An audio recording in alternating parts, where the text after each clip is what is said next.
এমন কয়েকটা মাসালা আমি বলার ইচ্ছা করেছি যে মাসালাগুলো আপনার জীবনে ভেরি ভেরি ইম্পর্টেন্ট। আমি প্রশ্ন করছি নিজেকে, নিজের কাছে, হাদিসের কাছে আমি জিজ্ঞেস করলাম, ও হাদিস, এমন হাদিস কেন যে একটা মাসালা 60 বছর নফল নামাজ ও রোজার চাইতে দামি? তাহলে নফল নামাজ আর রোজা কি একটু একটু ইবাদত? এর মধ্যে কে আছেন লাগাতার 60 বছর বিরামহীন ফরজ নামাজের পরের থেকেই খাওয়া দাওয়ার পেশাব পায়খানা বাদে বাকি টাইমটুক নামাজের মধ্যেই কাটাইছেন 60 বছর? আছেন কেউ? বোঝেন নাই? খাওয়া দাওয়া পেশাব পায়খানা জরুরি টাইম বাদে আর 60 বছর লাগাতার ফাঁক টাইমে খালি নামাজই পড়ছেন, আছেন কেউ? একটানা বিরামহীন 5 দিন রোজা রাখা হারাম, বছরে 5 দিন, ওই 5 দিন বাদে 360 দিন সারা বছর রোজা রাখছেন 60 বছর লাগাতার, আছে কেউ? এ জায়গা তো নাই, পৃথিবীতে আছে বলে মনে হয়, তাও নাই, চ্যালেঞ্জ। অথচ একটা মাসালার দাম 60 বছর নফল নামাজ ও রোজার চাইতে দামি। ঘটনা কি? এরকম কি মাসালা? হ্যাঁ, আপনার আমার জিন্দেগিতে এমন এমন মাসালা আছে যেই মাসালাটা দেখতে ছোট, সাইজই খুব ছোট। এই একটা মাসালা না জানা থাকার কারণে 70 বছরের ফরজ নামাজ বাতিল হয়ে গেছে, 70 বছরের সুন্নত নামাজ বাতিল হয়ে গেছে, 70 বছরের বেতের নামাজ বাতিল হয়ে গেছে, নফল নামাজ সব বাতিল হয়ে গেছে ওই একটা মাসালা না জানা থাকার কারণে। মাসালাটা অনেক বড় না, ছোট্ট একটা মাসালা। আমার গাড়ি খান 50 লাখ টাকা দামের গাড়ি, নতুন গাড়ি, গতবার কিনছি, প্রিমিয় গাড়ি, ভালো গাড়ি। আসার পথে ফট করে গাড়ি বন্ধ, চলেই না। বডি আছে, স্যাসিজ আছে, নতুন জাপানি ইঞ্জিন, 4টে টায়ার ফুল নতুন, কোথাও কোনো সমস্যা দেখতেছি না, গাড়ি বন্ধ। যশোরের থেকে ফোন করে মিকার নিয়ে, মিকার স্টার্ট দেওয়ার সাথে সাথে, চাবি দেওয়ার সাথে সাথে তার তো অভিজ্ঞতা স্টেজ পাইছে, শেষে ঈদে উঁচু করে, জাগ দিয়ে উঁচু করে তলে যেয়ে দেয় যে একটুক একটা পিনির মতো একটা পার্স ছিল, ওইটা যেন যাইতি কোন জায়গা পড়িয়ে গেছে। 50 লাখ টাকার গাড়ি সব আছে, একটুক একটা পিন নাই, গাড়িটা বন্ধ, চলবে না। কথা কন? হাল চাষ করেন যারা কৃষক, হাল চাষ করার অভ্যাস আছে, আগে ছেলে এখন তো সব মেশিন হয়ে গেছে। গরু দিয়ে হাল চাষ করা মানুষ আছেন নাকি এর মধ্যে? থাকতে পারেন। আমি চড়ছি বাপের সাথে, ক্লাস 3, 4, 5, 3 ক্লাস আমি হাল চড়ছি বাপের সাথে, এই জন্য ও ফাংশনের খুব ভালো জানি। হাল চড়ছি কি কি লাগে? 2 গরু লাগে, লাঙ্গল লাগে, জোয়াল লাগে, ঠিক না? লাঙ্গল বানাতে কি কি লাগে? লাঙ্গল বানাতে সোজা একটা লম্বা কাঠে কয় ইস, পিছনে থাকে লাঙ্গল, লাঙ্গলের মাথায় থাকে ফাল। গরু তো 2 লাগবেই, জোয়ালও লাগবে। গরু 2 কিনছেন 4 লাখ টাকায় দিয়ে, দামি গরু আছে। লাঙ্গল বানাইছেন শাল কাঠ, লোহা কাঠ দিয়ে, ফাল দিয়েছেন সোনার ফাল, জোয়ালও দিয়েছেন সেগুন কাঠ দিয়ে, দড়ি টড়ি সব দামি, সব মিলাইয়া 40-50 লাখ টাকা ওর মধ্যে আছে। কিন্তু লাঙ্গলের ওই ইস্টা যায়, সে লাঙ্গলের মধ্যে ঢোকে, যেখানে পিছন দিয়ে একটুকু একটা কাঠ দেয়, ওর নাম হলো ইস্তিয়া। ওটার নাম কি? ইস্তিয়া। তো 4 লাখ টাকার গরু আছে, সোনার লাঙ্গল আছে, জোয়াল আছে, শুধু পিছনে ইস্তেটুক নাই, হাল চষা যাবে না। যাবে? এর চাইতে সহজ পরা বুদ্ধি আর একটা কই। আপনি 6 লাখ টাকা দিয়ে মোটর সাইকেল কিনছেন, তার বডি টডি সব আছে, চাকা মাকা সব আছে, শুধুমাত্র বাল্ব টিউব নাই, চালানো যাবে? যাবে? এতক্ষণ মোটর সাইকেলটা আপনি চালাইছেন, এখন মোটর সাইকেলে আপনারে চালাবে, ঠেলিয়ে দেবো কিরম ঠেয়। মোটর সাইকেল চালায় যত শান্তি, ঠেলতে চাইছে বেশি শান্তি, ঠিক কিনা? এখন আপনার ইঞ্জিনই জোর আছে, নতুন গাড়ি দেবেন টান, চাকা টায়ার একেবারে থেতা ফেতা হয়ে যাবে, নষ্ট হয়ে যায়, টিউবও যাবে, টায়ারও যাবে, চলবেই না। সবটা আছে, একটুকু একটা বাল্ব টিউব নাই। উদাহরণ বোঝা গেছে না? Same quality. নামাজে দাঁড়াইছেন, গোসল করে আসছেন, বড় জুব্ব পরছেন, 43 বন্ধের জুব্ব একটা, টুপি কানসমান একটা মাথায় দিয়েছেন, 600 টাকা দামের টুপি, পাগড়ি বাঁধছেন, বিশাল খেতায় দিয়ে খেতার মতো পাগড়ি একটা বান্ধি বেলাইছেন কায়দা মতো। এরপরে নামাজে দাঁড়াইছেন, 1.5 ইঞ্চি মোটা যায় নামাজ, মকমলের একেবারে মক্কাতে কিনে নিয়ে আইছেন, যায় নামাজে দাঁড়াইছেন খুব সুন্দর করে একাগ্রতার সাথে। সামনে আমার আল্লাহ, সামনে আমার আল্লাহ, ডাইনে আমার বেহেশতে, বামে আমার দোজক, ফুলসিরাতের পর দাঁড়ায় আছি, পিছনে আমার আজরাইল দাঁড়ায় আছে, যে কোনো সময় আমার জান নিয়ে যেতে পারে। সব কিছু ওকে করিয়ে আতর টাতর মাখাইয়ে প্রথম রেখাতে সূরা বাকারা, দ্বিতীয় রেখাতে সূরা আল ইমরান, রুকুর মধ্যে 39 বার আজিম, সিজদার মধ্যে 41 বার আলা মারিয়ে দিয়েছেন। একেবারে ধ্যান খেয়ালের সাথে পড়ছেন, কিন্তু ভিতরেতে ছোট্ট একটা বাল্ব টিউবের মতো একটা মাসালা আছে, ওইটা পড়িয়ে গেছে। সেইটা কি? অজু বানাতে যাইয়া টেপের নিচে পাউ দিয়ে টেপ চালাই দিয়ে পা দিয়ে পাড়ে ডলা দিয়েছেন, শীতকালে চামড়া বুড়ো মানুষের বেশিরভাগ চামড়ায় ভাঁজ পড়ে গেছে, ওই ভাঁজের মধ্যে একটু সুন্দর হয়েছে, পানি ঢোহে নাই, আপনার নামাজ বাতিল, ওই বাল্ব টিউব পড়ে গেছে। গোসল করছেন সব জায়গা সুন্দর, ওই রকম ছোট্ট একটা জায়গা, কট্টুক জায়গা, একটা চুলরে খাড়াভাবে রাখলে, একটা চুলরে খাড়াভাবে রাখলে চুলের মুখের ভিতরে যতটুক জায়গা খায়, গোসলের সময় হোক আর অজুর সময় হোক, যদি ফরজ গোসল হয় তাহলে শরীরের ভিতরে অট্টুক জায়গা শুকনো থাকলে, আর যদি অজু বানান তাহলে অজুর যে জায়গাগুলো ধুইতে হবে আর মুছতে হবে, এই জায়গার ভিতরে অট্টুক পরিমাণ জায়গা যদি শুকনো থাকে, তাহলে আপনি যত বড় যুব্ব পড়েন, কাবাঘরের মধ্যে যে নামাজ পড়েন, সূরা বাকারা আল ইমরান দিয়ে পড়েন, পুরো 30 পারা কোরআন শরীফে 15 2 ভাগ করে পড়েন, আর 100 বার আজিমালা পড়েন, আপনার নামাজ হবে না, ভিতরে থেকে ছোট্ট একটা বাল্ব টিউব পড়ে গেছে। কতক্ষণ? এর একটা মাসালার দাম খায়রুম মিন ইবাদাতে 60 সানা। শুধু 60 বছর নফল ইবাদত না, 60,000 বছরে যদি কেউ হায়াত পায়, 60,000 বছর নফল নামাজ ও রোজা আদায় করলে যে নাকি, তার চাইতে এই মাসালাটা শুনবেন, এই মাসালাটার দাম তার চাইতে বেশি। একটা মাসালা আমি বলিয়ে দিক তাকান, আপনারা যারা জামাতে নামাজ পড়েন পুরুষরা, আমরা জামাতে নামাজ পড়ি, ইমাম সাহেব প্রথম তাকবীর বলে আল্লাহু আকবার। আমি দেখছি বহুত মুসল্লি ইমামতি করছি বহুকাল, এরপরে জিজ্ঞাসার মাধ্যমেও জানতে পারলাম যে এই অ্যাক্সিডেন্ট মানুষে করে। ইমাম সাহেব প্রথম তাকবীর দিয়েছে আল্লাহু আকবার, মুসল্লিরা পিছনে প্রথম তাকবীরটা বলা ফরজ, তাকবীরে তাহরিমা বলা ফরজ, প্রথম তাকবীর সকলের মুখে বলা ফরজ, কিন্তু বহু মুসল্লি আছে মুখ বন্ধ, খালি কানে হাত দেয়। উনি জানে যে কানে হাত দিতে হবে, মুখে আল্লাহু আকবার বলতে হবে, এটা ওনার জানা নাই, মুখ বন্ধ, মুখে কিছু কয় না। এইভাবে জীবন ভরে যত নামাজ পড়ছেন সব নামাজ বাদ। বাদ মানে এক ওয়াক্ত নামাজ মোটেই না পড়লে তার কারণে যেমন 80 হুকবা জাহান্নাম, 200 কোটি আমাদিক। আর জাহান্নামের পরিমাণ বুঝে নেন, এক ওয়াক্ত নামাজ মোটেই না পড়লে জীবনে যদি চলে গেছে, পড়ে দেন নাই, খোদার কসম কিয়ামতে আপনাকে 80 হুকবা অর্থাৎ 200 কোটি, আরো 30 কোটি, আরো 40 লক্ষ বছর জাহান্নামে পোড়া লাগবে। তেমনি যেই নামাজে আপনার এই অ্যাক্সিডেন্ট হয়ে গেছে, ওই নামাজটা বাতিল হয়ে গেছে, ওই নামাজ পড়ার পরও আপনাকে 230 কোটি 40 লক্ষ বছর জাহান্নামে পোড়া লাগবে। কাজেই আপনি এবার বলেন এই মাসালাটার দাম, নবী তো বলেছেন 60 বছর নফল নামাজ ও রোজা, তবে তার সাথে বলছে খয়ের, তার মানে 60 বছর নফল নামাজ ও রোজার চাইতে বেশি নাকি, এর একটা মাসালার দাম। এর সাথে আরো সিকুনার একটা মাসালা আছে, আমি বলে তাকিয়ে দিক তাকান। ইমাম সাহেব তাকবীর দিচ্ছে আল্লাহু আকবার, প্রথম তাকবীর, তো ইমাম আল্লাহ কয়ে একটু টানি বেশি কইছে, ইমাম সাহেব আল্লাহ কয়ে টানতিছে আর আপনি শটে মারি দিয়েছেন আল্লাহু আকবার। ইমামের আল্লাহু আকবারের র, ইমাম আল্লাহু আকবার কয়ে র কইছে না, এই র শেষ আর আগে যদি আপনি শটে মারি দিয়ে করেন আল্লাহু আকবার, শটে আপনি সংক্ষেপে করেন, ইমামের চাইতে যদি আপনার বলা আগে হয়ে যায়, আপনার ওই নামাজের সাথে জয়েন্ট হয় নেই, আপনি ইমামের আগে চলে গেছেন, আপনি ও পড়া হয়ে গেছে নামাজ, আপনি তো মনে করছেন নামাজ হয়েছে, ওই নামাজ আপনার হয়নি, বাতিল। অ্যাক্সিডেন্ট হয় কি হয় না? কথা বলেন হয়। এর একটা মাসালার দাম 60 বছর নফল নামাজ ও রোজার চাইতে বেশি। ওয়াজ করব মজলিসে ভাইরাল হওয়ার জন্য, মানুষের কাছে গ্রহণযোগ্যতা পাওয়ার জন্য, জরুরি কথাগুলো উলামায়ে কিরাম মাঠে ময়দানে কয় না, পাবলিকে লজ্জাতে অনেকে জিজ্ঞাসা করে মাসালাগুলো শেখেও না। এই বয়সে জিজ্ঞেস করলে কি কইনে হুজুর কইবেন যে বুড়ো হয়ে গেলে আজও জানো না, এই লজ্জাতে জিজ্ঞাসা করে না। চরম ক্ষতি। আরেকটা মাসালা শুনে নেন, দিক তাকান। 4 রাকাত বা 3 রাকাত ওয়ালা নামাজে 2 বার বৈঠক, এ জায়গায় অ্যাক্সিডেন্ট হয় অনেকেরই। 4 রাকাত 3 রাকাত ওয়ালা নামাজে 2 বৈঠক। প্রথম বইটাকে আব্দুর রসুল পর্যন্ত পড়ে উলামায়ে কিরামের কাছে একটু চর্বিত চর্বণ মনে হচ্ছে, আপনাদের মাসালাও আছে একটু কয়ে দেবো, এদিক তাকান। 4 রাকাত বা 3 রাকাত ওয়ালা নামাজের প্রথম বইটাকে আব্দুর রসুল পর্যন্ত আত্মায়াতু পড়ে দাঁড়ায় যেতে হবে।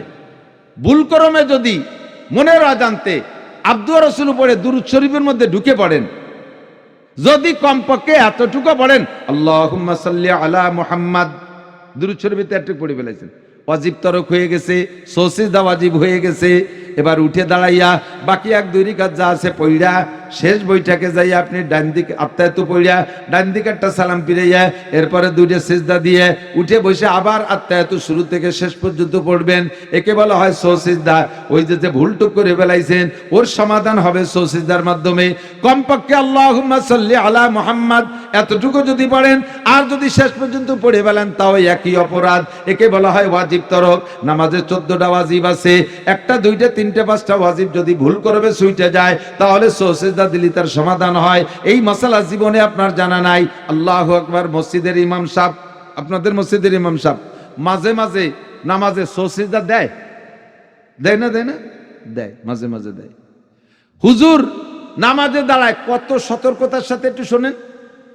হুজুর জানে যদি হুজুরের নামাজ ভুল হয় তাহলে কিয়ামতে ওই ওক্তে সমস্ত মুসল্লিদের যে নামাজ নষ্ট হয়েছে, হুজুরের নষ্ট হলে তো সবাই রয়ে গেছে, কেন নামাজি হয় নেই, এই মুসল্লিরা কিয়ামতে হুজুরে ব্যারিকেড দেবে। ও হুজুর, সারা জীবনের নামাজের হিসেব দিয়ে আসলাম, এই আজকে আসরের নামাজ খাতায় নাই, তোমার বসে ভরছি নামাজ নাই কে, আল্লাহ তোমার কাছে শুনতে পাঠাইছে। দাওয়াতি তোমার খাতার কি অবস্থা? দেয় যে হুজুরির খাতায়ও নাই।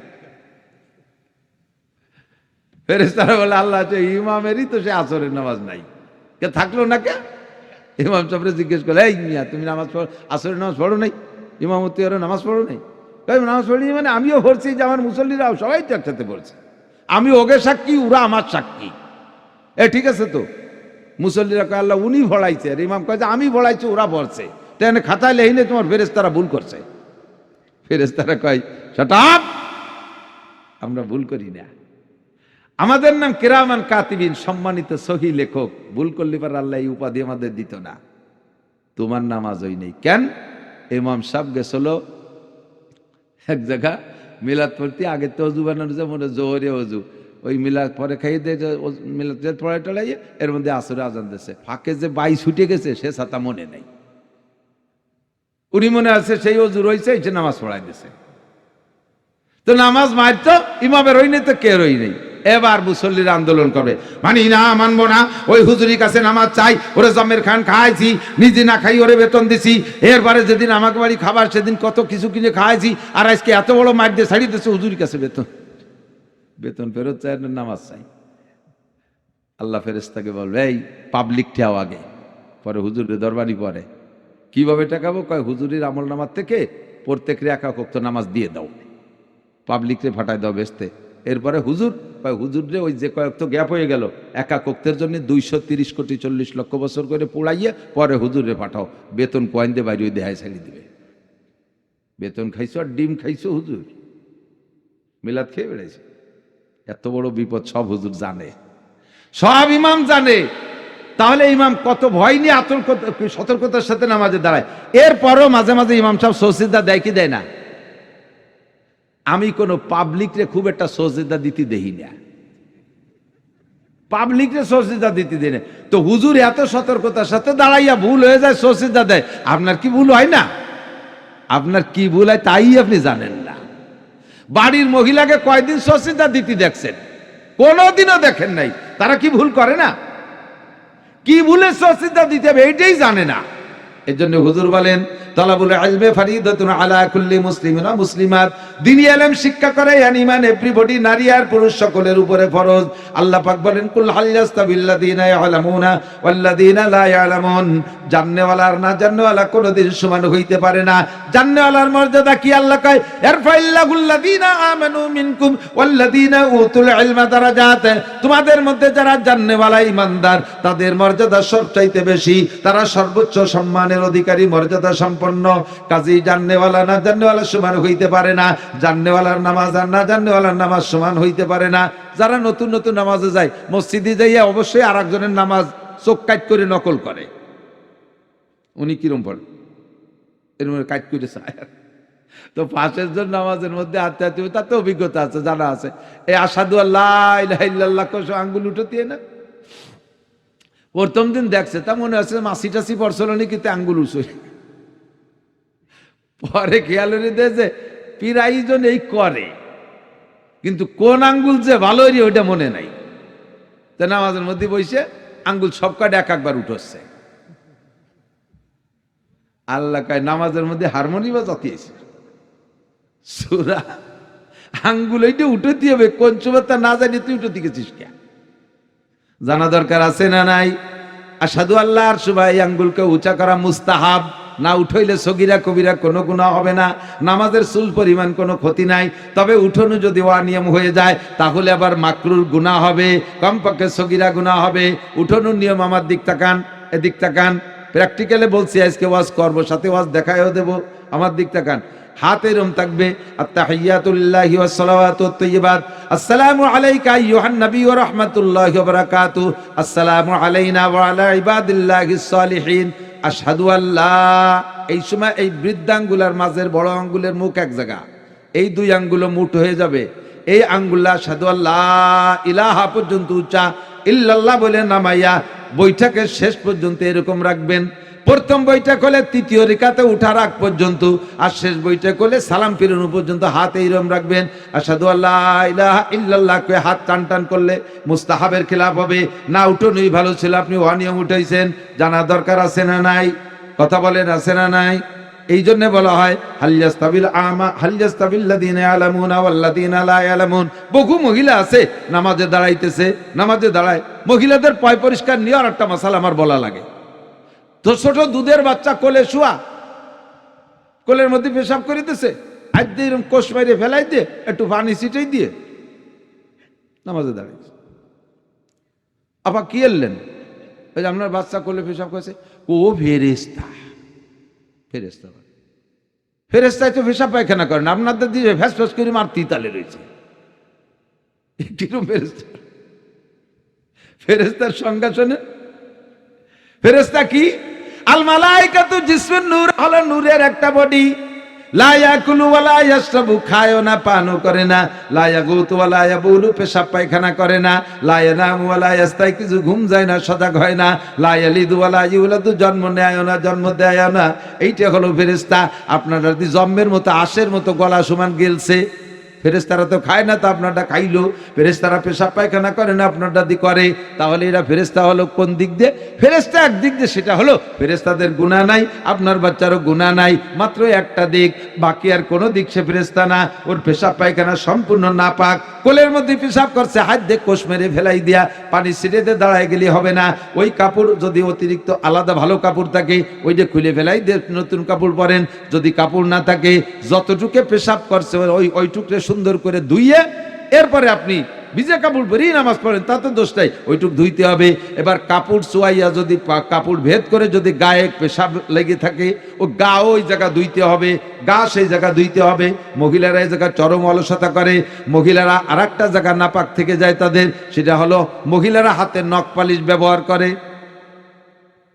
মেহেদি লাগাবেন মহিলারা হাতে ও পায়ে, চুলে মহিলারা মেহেদি লাগাবেন। নখ পালিশ প্রলেপ, নখ পালিশ প্রলেপ রঙের মতো, এর নিচে পানি যায় না। তাৎক্ষণিকভাবে ওযু করতে গেলে ধোঁয়ায় উঠেও যায় না, এটা লেগেই থাকে, অনেকদিন পর্যন্ত থাকে। হাতে পায়ে নখ পালিশের একটা কণা চুলের আগাম পরিমাণ, চুল রাখলে যতটুক জায়গা দখল করে এতটুক জায়গা পরিমাণ হাতে পায়ে নখ পালিশ থাকলে ওই মহিলার ওযু গোসল হয় নাই। সারা দুনিয়ার পানি মাথায় ডাললো, তার শরীর পাক হবে না, ওর সিজদা দেওয়া হারাম। সোয়াবের নিয়তে সিজদা দিলে ঈমান পর্যন্ত নষ্ট হয়ে যেতে পারে। মহিলা হাতে পায়ে মেহেদি লাগাইতে পারবে, হাতেও পারবে, পায়েও পারবে। এ জায়গা আবার ফতোয়াবাজি করে, কয় যে আল্লাহর নবী এই মেহেদি চুল দাড়িতে লাগাইছে, সেই মেহেদি পায়ে নীতি করলেন, হুজুর এটি কেমন কথা বলেন? প্যাস পড়ে গেছে।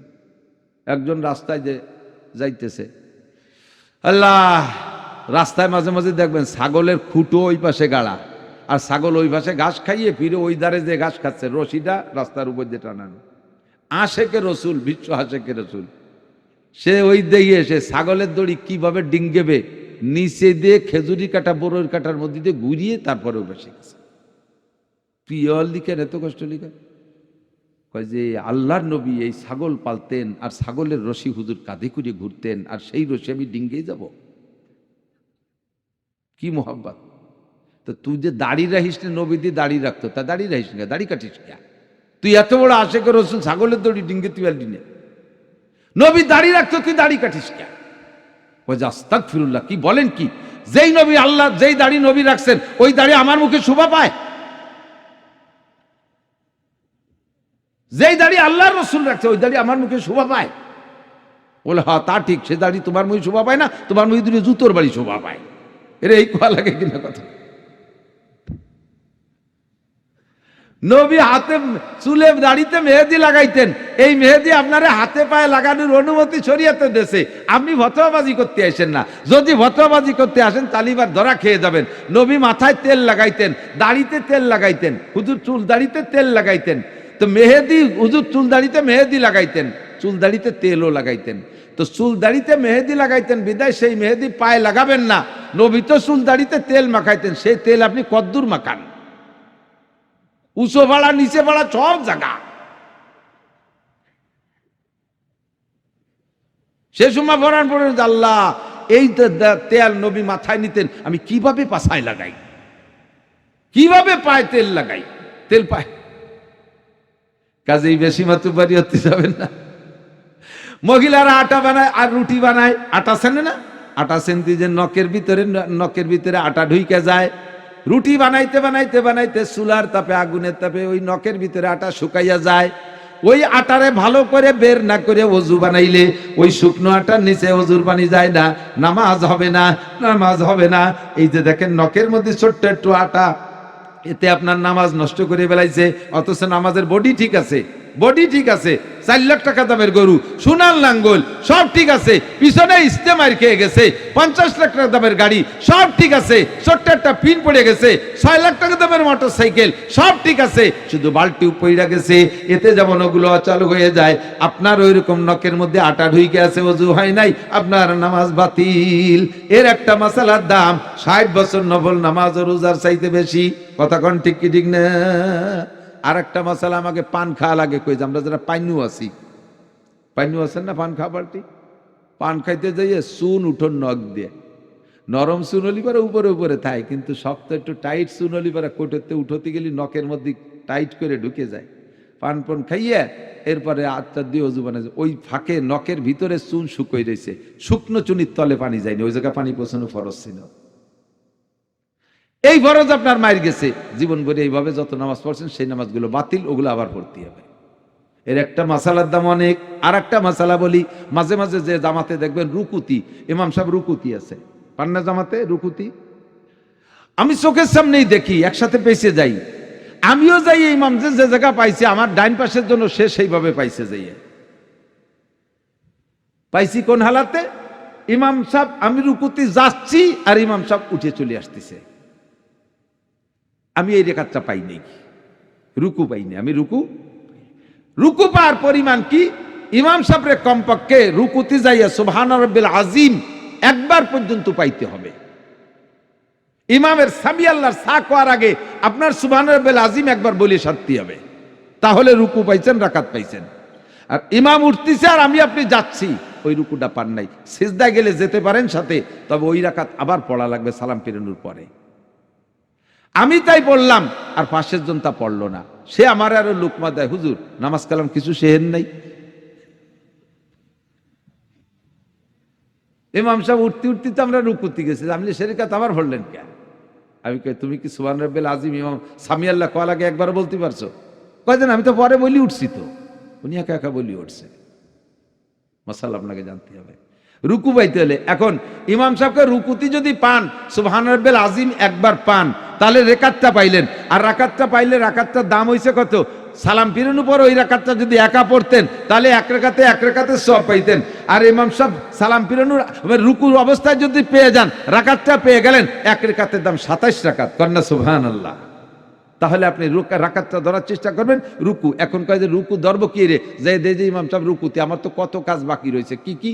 1 নম্বরে ইন্নিও জাতু বাকি রয়েছে, 2 নম্বরে নাওয়াইতুন বাকি রয়েছে, 3 নম্বরে সানা বাকি রয়েছে। এই এতটা ভর্তি হতে ইন্নিও জাতু জেলেস ভাতারা সমাতের হানিফা মানা মিনাল মুশরিকিন নাওয়াইতুন সাল্লাল্লাহু তাআলা সালাসা রাকাতি খামসাতি সিত্তাতি সাবাতি সামারিতে তিসাতে আশারাতে ইক্তাদাইতু বেজাইলি ইমাম মুতাজারিদুল কাবাতি শারিবাতি আল্লাহু আকবার। এরপরে সানা সুবহানাকা। ইমাম সাহেব কি কবে যে মিয়া আসো, আমি আসি, তুমি আস্তে আস্তে আসো। ইমাম তো 3 বার কই উঠে চলে যাবে, আপনার জন্য তো দেরি করবে না। কাজেই আপনার এই জায়গায় ইন্ডিয়া যাওয়ার দরকার নাই, নাইতানেরও দরকার নাই, সানারও দরকার নাই, 2টা তাকবীর দেবেন এহতিয়াত সতর্কতার জন্য। 1 তাকবীর দিলে ভুল হওয়ার সম্ভাবনাই বেশি, অনেকের রায় তাই। 2 তাকবীর, আল্লাহু আকবার, আল্লাহু আকবার, তাড়াতাড়ি 2টা তাকবীর দিয়ে রুকুতি ধরবেন। 1 তাকবীর তাকবীরে তাহরিমা, এটা ফরজ। 2য় তাকবীর হলো রুকুত তাকবীর, ওইটা দিয়ে আপনি রুকুতি যাবেন। তাহলে আপনি রাকাতটা পেয়ে গেলেন, সুবহান রাব্বিল আযীম ধরতে পারলেন, রাকাতটা পেয়ে গেলেন। দরকার আছে না নাই মাসালাটা? মাগরিবের সময় আপনি 1 রাকাত পাইছেন, শেষ রাকাত পাইছেন, শেষ রাকাত পাইছেন মাগরিবের রাকাতে, যে ইমাম সাহেব, তাহলে 1 রাকাত পাইছেন, 2 রাকাত ছুটে গেছে। ইমাম সাহেব সালাম ফিরানোর পরে আমার সাথে একদিন পাশাপাশি 2 জন পড়তেছি নামাজ, আমি আমার কায়দা নিয়মতান্ত্রিক ভাবে পড়ছি, ও লোক পড়ছে কিভাবে? ও লোক পড়ছে 1 বৈঠকে, মানে প্রথম 1 রাকাত পড়ে পাইছি তো ইমাম সাহেবের সাথে, শেষ বৈঠক পাইছি। সালাম ফিরানোর পরে উনি পরপর 2 রাকাত পড়িয়ে শেষ বৈঠক করছে। কিন্তু নিয়ম হলো, যদি ইমামের পিছনে মাগরিবের 1 রাকাত পান, তাহলে আর যে 2 রাকাত আছে প্রত্যেক রাকাতে বসতে হবে, প্রত্যেক রাকাতে বসতে হবে। আমি তাই বলছি, আর উনি 2 রাকাত পড়িয়ে একবারে সালাম ফিরিয়ে দিয়ে বসে রয়েছে আমারে ধরবে বলে। আমি কিরম নামাজ পড়লেন? যেরকম আছে সেরকম, কয়ে মশালা জানিয়ে আমল করতে আয়, ওই কিরম জানতে হবে? আপনি ওরকম পড়লেন কে? কয় যে আমি তো এরকম পড়ছি। আমি বললাম যে কোনো কিতাবে পাইছেন? কয় যে কিতাবে পাবো কে, নিজের একটা বুঝ আছে না? কি বুঝ? কয় মাগরিবের 3 রাকাতে আল্লাহ 2 বৈঠক পাবে। যুক্তি, মাগরিবের 3 রাকাতে আল্লাহ 2 বৈঠক পাবে, তো 1 বৈঠক তো ইমাম সাহেবের সাথে দিচ্ছে, আর 2 রাকাত আছে, 2 রাকাত পড়িয়ে সেই বৈঠক দিয়ে দিলাম। মুফতি আজম, বড় মুফতি। মাসালা আপনাকে জানতে হবে। আপনি ভুলে যদি হয়ে যায় সসিদা দিলি সারবে, বাকি আপনি এই জায়গায় ইচ্ছাকৃতভাবে করতে পারবেন না। আর একটা মাসালা, এটাও খুব ক্রিটিক্যালের দিক তাকান। ইমাম সাহেবের পিছনে 1 রাকাত বা 2 রাকাত কম পাইছেন, ইমাম সাহেব সালাম ফিরানোর পরে আপনি ওই 2 রাকাত পড়বেন না। এই সালাম কোন জায়গা থেকে কতটুক সালাম ফিরাইলে আপনি উঠবেন? অনেকে আছে ইমাম সাহেব একদিক সালাম ফিরানোর সাথে সাথে উঠে চলে যায়, না, একদিক সালাম ফিরানোর পরে উঠবেন না। ইমামের 2 দিক সালাম ফিরানো, কারণ একদিক সালাম ফিরানোর পরে হতে পারে একদিক ইমাম সাহেব ডান দিক সালাম ফিরেছে আর আপনি উঠে গেছেন, এর মধ্যে ইমাম সাহেব সসিজদায় চলে গেছে। ইমাম সাহেব ডান দিক সালাম ফিরিয়ে সসিজদায় যাচ্ছে না, ইমাম সাহেব ডান দিক সালাম ফিরিয়ে সসিজদায় যাচ্ছে, আর আপনি মনে করছেন সালাম যখন ফিরে দিচ্ছে উঠে যাই, আপনি দাঁড়ায় গেছেন, ইমাম সাহেব সিজদায় চলে গেছে, শেষে কি করবেন? এই জন্য 2 দিক সালাম ফিরানোর পরে আপনি উঠবেন, ঠিক আছে? এবার এই ইমাম সাহেবরে আপনি যদি শেষ বৈঠকে যে পান, তাহলে একটু যারা 2-4 শব্দ আত্মায়াতু পড়ার পরে ইমাম সাহেব সালাম ফিরিয়ে দিয়েছে, এরকম হয় না? আপনি আত্তাহিয়াতুলিল্লাহি ওয়াসসালাওয়াতু কইতে কইতে ইমাম সাহেব সালাম ফিরিয়ে দিয়েছে, তখন আপনি কি করবেন? আপনি এই সময় পুরো তাশাহুদ পড়ে, ইমাম সাহেব সালাম ফিরানোর পরে পুরো তাশাহুদ পড়িয়ে তারপরে উঠবেন। আপনি তাৎক্ষণিকভাবে উঠে যাবেন না। কোন সময় প্রথম বইটাকে আপনার আত্মায়াতু পুরো শেষ হয় নাই, ইমাম সাহেব উঠে গেছে, আপনি পুরো আত্মায়াতু পড়ে উঠবেন। শেষ বইটাকে আপনার দোয়া মাসুরা দুরূদ শরীফ পড়া হয় নাই, ইমাম সাহেব সালাম ফিরিয়ে দিয়েছে, আপনি শেষটুক সবটুক পড়বেন না, সাথে সাথে সালাম ফিরিয়ে দেবেন। কারণ ইমামের অনুসরণ করা ওয়াজিব, আর যেটুক বাকি রয়েছে তা হলো সুন্নাত। সুন্নাত আদায় করতে যাই ওয়াজিব তরক করা যাবে না। কথা কি বোঝা গেছে? খেয়াল রাখবেন মা বোনরা, নামাজের ওয়াজিবগুলো শিখবেন। নামাজের ওয়াজিব একটা ফরজ মহিলাদেরকে ছুটে যায়, খুব ইম্পর্টেন্ট একটা ফরজ ছুটে যায়, সেটা হলো গরমকালে হয়তো বেশিরভাগ এইরকম ঘটনা বেশি ঘটে। নামাজে দাঁড়াইছে ফ্যানের তলে, ফ্যানের বাতাসে ঘুরতে ঘুরতে ঘুরতে ঘুরতে গাইতে মাথাইতে কাপড় ফেলাই দিছে। মাথার চুল লম্বা একাত চুলের আধা হাত হলো অর্ধেক, অঙ্গের অর্ধেক। যদি আধা হাতের থেকে 1 ইঞ্চি, হাফ ইঞ্চি বেশি পরিমাণ কাপড়ের বাইরে বেরোয় যায় নামাজের মধ্যে, আর বেরোইয়ে যদি কাপড়ের বাইরে যায়, যদি সুবহান রাব্বিল আযীম, সুবহান রাব্বিল আযীম, সুবহান রাব্বিল আযীম একটু টাইম যদি কাপড়ের বাইরে খোলা থাকে, তাহলে নামাজ বাতিল। পুরুষের নামাজের ভিতরে শুধু চুল বলছি, তেমনি হাত কেন পর্যন্ত যদি নামাজের বাইরে বেরোয় যায়, কাপড়ের বাইরে বেরোয় যায় নামাজের মধ্যে, তাহলে 3 তাসবিহ পরিমাণ কাপড়ের বাইরে থাকলে নামাজ বাতিল। মহিলা আত্মায়াতুতি বসছে, 2 বছরের বাচ্চা একটা বাইরে ছিল, সে আইসিয়া নিঃশ্বাস যাচ্ছে, মার্গার কাপড় টান দিয়ে সরাইয়ে দুধ খা শুরু হয়ে দিয়েছে, নামাজ বাতিল। আপনি হাঁটু চিবিয়ে ধরলে কাজ হবে না। পুরুষরা আছে আমার যুবক ভাইরা, বিশেষ করে যারা জিন্সের প্যান্ট পরে, জিন্সের প্যান্ট পরে, গেঞ্জি দেওয়ার প্যান্ট দিয়ে সমান সমান দাঁড়ানো থাকলি, নামাজে যে যখন রুকুতি যায় তখন টান খাইয়ে গেঞ্জিটা এদিক সরিয়ে আসে, প্যান্টটা ওই দিক সরিয়ে চলে যায়, ফাঁসাইতে আইদাত্তানিক বার হয়ে যায়। হাসেন কে? এরকম ভাষা দেখছেন না আপনারা? দুই একটা প্রায় মসজিদে গেলে দুই একটা ভাষা এরকম দেখা যায়। এই পাশা বের করে এইভাবে নামাজ পড়লে নামাজ হবে না, নামাজ হবে না। ফরজ ঢাকা পুরুষের 70 ঢাকা ফরজ, নাভির উপরে এপাশ ওপাশ সবটুক, হাঁটুর নিচে পর্যন্ত, এইটুক মূল ফরজ। পুরুষের গায়ে কাপড় না থাকলেও নামাজ হবে, মাথায় টুপি না থাকলেও নামাজ হবে, সুন্নত তরকের সাথে নামাজ হবে।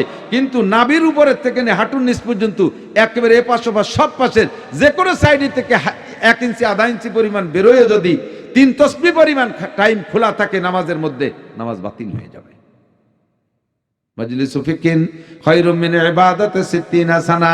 এর একটা মাসালা আপনাকে জানতে হবে, একটা মাসালার দাম 60 বছর নফল নামাজ ও রোজার চাইতে বেশি।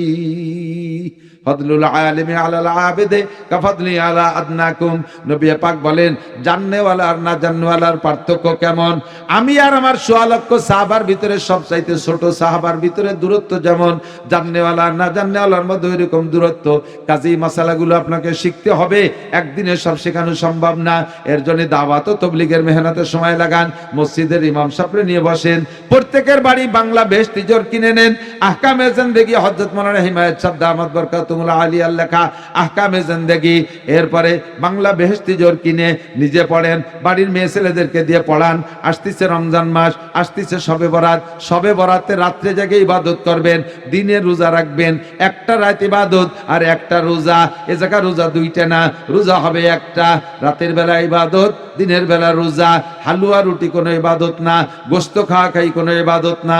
আমাদের ওখানে রেডি হয়ে গেছে, দেখলাম গরু কয়টা কেনার জন্য মোসে তাও দিচ্ছে। এই গরু নিয়ে কাটাকাটি কামলা কামলি করতে করতে করতে করতে সবে বরাত শেষ, খাওয়া খাই পর্যন্ত শেষ। নামাজ কালামের কাছেই যাবে না, হালুয়া রুটি ইবাদত না। দান খয়রাত করবেন, মানুষকে দেবেন, আজকে দেন, কালকে রুটি বানায় দিয়ে দেন। ওই রাতটা হবে ইবাদত, দিনটা হবে রোজা। কতক্ষণ? সামনে আসতেছে রমজান মাস, রোজা রাখবেন তো? রমজান মাসে রোজা রাখবেন, রোজা রাখবেন, রোজা ফরজ। ওমান শাহিদা মিনকুমুশ শাহরা ফালইয়াসুম। রমজান মাস পাইলে রোজা রাখবো, দান খয়রাত বেশি করব রমজান মাসে। আল্লাহ পাক আমাদের তৌফিক দান করেন, বলেন আমিন। মসজিদের কাজ চলতেছে, কাজের জন্য তাআওয়ানু আলাল বিররি ওয়াত তাকওয়া, একে অপরকে সাহায্য করা। আপনাদের মসজিদ কমপ্লিট হয়ে গেছে, বাস আর লাগবে না। যদিও অসম্পূর্ণ থাকে, সেদিনও একটা মাহফিল মিলেবেন, এলাকার মানুষ যাবে, অল্প অল্প করে কিছু কিছু দিতে দিতে আপনাদের ওটাও কমপ্লিট হয়ে যাবে। এই মসজিদের যে বাকি কাজটুক আছে, যে কাজের জন্য ওনারা হাত দেবে মোহাব্বতের সাথে, একজন মানুষ যদি নাড়াচাড়া করেন, ওঠেন, উঠা বসা করেন, চলে যান, তাহলে বোঝা যাবে যে আপনি মসজিদের বিপক্ষের লোক। এই মসজিদের কাজের কথা শুনে বিরক্ত লাগতে, হ্যাঁ তো কোন কথা শুনছি, ভালোই লাগছে, আর নেবার কলেজে কালেকশন করবে না, তার মধ্যে আবার শুরু হয়ে দিতেছে। আমি তো কইছি 1 টাকাও কালেকশন করবো না, 1 টাকা দিতে নিষেধ করছি, বেশি বেশি টাকা দিতে নিষেধ করি নাই। সবচাইতে বড় ভালো জায়গা, দানের জায়গা, এটা হলো আল্লাহর ঘর। কার ঘর? মসজিদ কার ঘর? কার ঘর? আল্লাহ নবী বলেন, মান বানা মাসজিদাল লিল্লাহ বানাল্লাহু লাহু বাইতান ফিল জান্নাহ। যদি জান্নাতের ভিতরে ঘর বিশ্বাস হয়, বানাইতে চান, তাহলে মসজিদের ভিতরে আপনার তৌফিক অনুযায়ী একটা ইট কিনার টাকা দেন, আল্লাহ আপনার জান্নাতের মধ্যে উঁচু বালাখানা বানায় দিবেন, সোনার উপর ইটের বিল্ডিং দিয়ে দিবেন। এখনই তৌফিক নাই, রমজান মাসে দিয়ে না। আর মাত্র কয়দিন আছে রমজান মাসে, তো 20-22 দিন, 20 দিন 20-22 দিন থাকতে পারে। এরপরে রমজান মাস চলে আসতেছে ইনশাআল্লাহ। 1 টাকা রমজান মাসে দিলে অন্য মাসের 70 থেকে 700 টাকা পর্যন্ত দেওয়ার নেকি পাওয়া যাবে। আজকে লেখায় দিয়ে যান, ওই সময় দিয়ে দিয়েন, আল্লাহ যদি তৌফিক দেয়। 1000 টাকা আল্লাহর ঘর। আমি মুসাফির মানুষ, দোয়া করব, আল্লাহ আজকে এই মসজিদে যারা দান করবে তাদেরকে মরার আগে একটা বার কমপক্ষে কাবার মসজিদে নামাজ পড়ার তৌফিক দান করো, মসজিদে নববীতে নামাজ পড়ার তৌফিক দান করো। আব্বা মা কবরে চলে গেছে, কত জায়গা জমি রেখে গেছে, তাদের লাগানি মেহগুনি গাছ, কত বড় বড় শিয়ানা শিয়ানা গাছ হয়ে গেছে, ওইতে একটা গাছ বেশি ফেলাই দিলি পরে আল্লাহ রহমতে 15-20 হাজার 50,000 টাকা বেরোয় আসে। অত টাকা দেওয়া লাগবে না, ওইতে মাত্র 1-2 হাজার টাকা আল্লাহর ঘর মসজিদই দেন, আল্লাহ তাআলা বেহেশতের ভিতরে বিল্ডিং আপনার আব্বা মারে বানায় দেবে, আপনার জনি বানাবে, দুনিয়ার অভাব অনটন দূর করে দেবে। কোনো আল্লাহর বান্দা থাকলে মোহব্বতের সাথে 1000 টাকা, আমি বেশি চাচ্ছি না, বেশি অঙ্ক ধরি।